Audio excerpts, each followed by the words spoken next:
We always hear from Muslims that the Bible has been changed.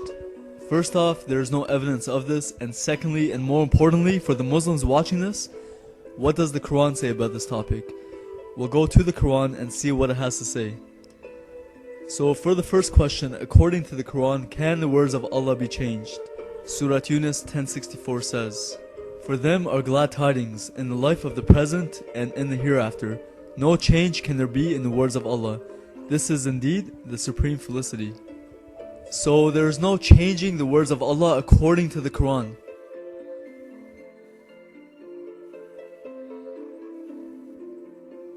Now the next question, is the Torah, which is the law of Moses, and the Injil, which is the gospel, the words of Allah according to the Quran? Surah Al-Ma'idah 5:46. "And in their footsteps we sent Isa son of Maryam, confirming the Torah that had come before him, and we gave him the Injil, in which was guidance and light and confirmation of the Torah that had come before it, a guidance and an admonition for those who guard." So according to this verse, when Jesus came, he confirmed the Torah, the law of Moses, that Allah gave to Moses.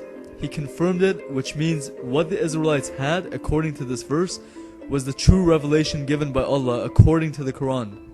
And also according to this verse, Allah gave the gospel to Jesus. They were both the words of Allah. Surah Al-Nisa 4:163-164. "Verily we have inspired you as we inspired Nuh and the prophets after him. We inspired Ibrahim, Ismail, Ishaq, Yaqub, and Al-Asbat, Isa, Ayub, Yunus, Harun, and Sulaiman, and to Dawood we gave the Zabur. And messengers we have mentioned to you before, and messengers we have not mentioned to you, and to Musa Allah spoke directly." So the Gospel, the Book of Job, the Book of Jonah, the Book of Solomon, the Psalms, and the books revealed to Moses are all the words of Allah according to these verses. Also, Allah spoke directly to Moses, something that in the Quran does not happen with any other prophet, including Jesus or Muhammad. So please, no more written by men's statements, because according to the Quran, it was revealed by Allah, but it was scribed by men, just as the Quran was scribed by men. So far what we see is that all these books from the Bible are the words of Allah according to the Quran. And remember, the words of Allah cannot be changed. Surah Yunus 10:94. "But if you are in doubt as to what we have revealed to you, ask those who read the book before you. Certainly the truth has come to you from your Lord, therefore you should not be of the disputers." Also Surah 4:136. "O you who believe in Allah and His Messenger, and the book which He has sent down to His Messenger, and the scripture which He has sent down to those before, and whosoever disbelieves in Allah, His angels, His books, His messengers, and the last day, then indeed he has strayed far away." If the Bible was corrupted, why would Allah direct a follower of His to that corrupted book? Why would He command that you believe all of His books if some of them are corrupted, especially after Allah saying that His words cannot be changed and that His words were the scriptures before the Quran was revealed? That would make no sense. Surah Fatir 35:31. "And what we have inspired in you of the book, it is the truth, confirming that which was before it. Verily, Allah is indeed all aware and all seer of His slaves." So again, we see that the Quran states very clearly that not only the previous scriptures were from Allah, but also that the previous scriptures were intact, meaning not altered. As the surah says, the Quran came confirming what was before it. Surah Al-Imran 3:3. "It is He who has sent down the book to you with truth, confirming what came before it. And He sent down the Torah and the Injil." These two verses very clearly say that Allah sent the Quran confirming what came before it, so confirming the Torah and the Injil. It can't get any clearer. When the Quran came out, it confirmed the scriptures, it confirmed the Bible. All these surahs say that the Bible was not corrupted. And then we have Surah Yunus 10:37, which says, "And this Quran is not such as could be forged by those besides Allah, but it is a verification of that which is before it and a clear explanation of the book. There is no doubt in it from the Lord of the worlds." Then Surah Al-Ahqaf 46:12. "And before this was the scripture of Musa as a guide and a mercy, and this is a confirming book in the Arabic language to warn those who do wrong, and as glad tidings to the good doers. Here are two more examples of the Quran verifying that the previous scriptures were once again intact. There are so many more verses where the Quran confirms the scriptures that came before it. I think the verses I posted from the Quran are enough, but I will post some other verses from the Quran that I haven't already shown in this video, and if you want you can take these verse numbers and search them on your own. Okay, so from these verses I think it's pretty clear that 1. Allah's words according to the Quran cannot be changed. 2. The Torah, the Injil, the writings of David, Solomon, Job, etc., etc. are all the words of Allah according to the Quran, so therefore they cannot be changed. 3. Not only did Jesus confirm the scriptures that came before him, but so does the Quran confirm them. So again, why would Allah tell you to go to a corrupted book? If you want to say it was corrupted after the Quran came out, well, first off, shouldn't Allah know that it was going to be corrupted and say so? And also, knowing that it would be corrupted, shouldn't He, being all-knowing, not refer you to it in the past, present, or future? Also, if it is corrupted, shouldn't He say that it is corrupted? And say it very clearly, but again, it confirms the previous scriptures and says nothing about any corruption.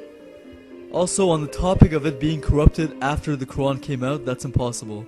We can compare our Bibles today to the Dead Sea Scrolls, which were written around 700 to 1000 years before the Quran, and they match with what we have today.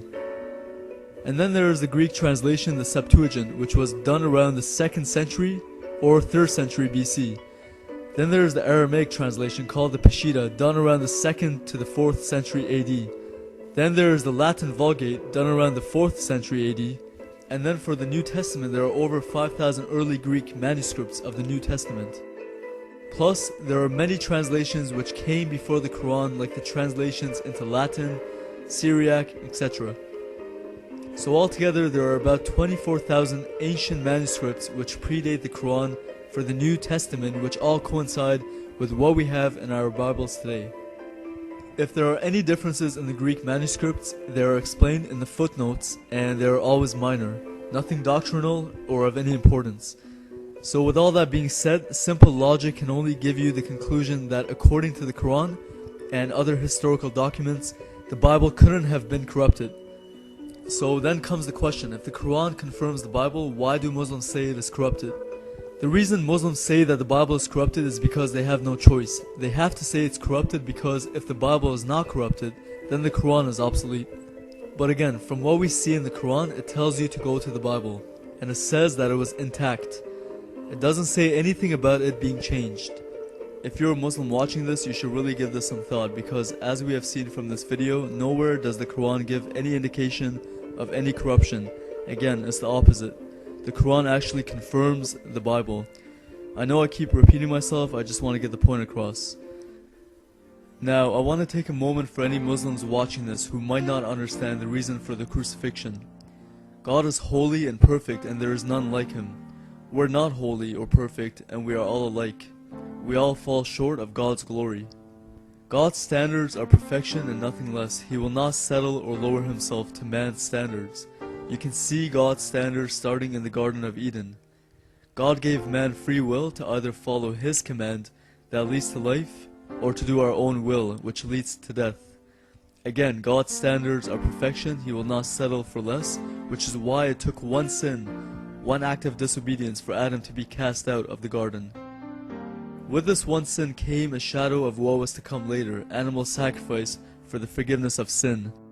Genesis 3:21 says that to clothe Adam and Eve's nakedness, in other words, to atone for their sin, God sacrificed an animal as a substitute to His wrath upon them. Then when the Torah came, God said that the way to receive forgiveness of sin was through the blood of the sacrificed animal, which had to be sacrificed in the temple in Jerusalem. These sacrifices were symbolic, a shadow of what was to come, which is the final sacrifice, which is the Messiah crucified. Man sinned, so a man had to take the punishment for sin. The blood of animals did not remove sin, as again, they were symbolic of what was to come, Jesus Christ, in whom is the fulfillment of all things. Now, since I'm running out of time, I'm gonna have something on the screen for you to read, so just push pause to read it. Bless you all.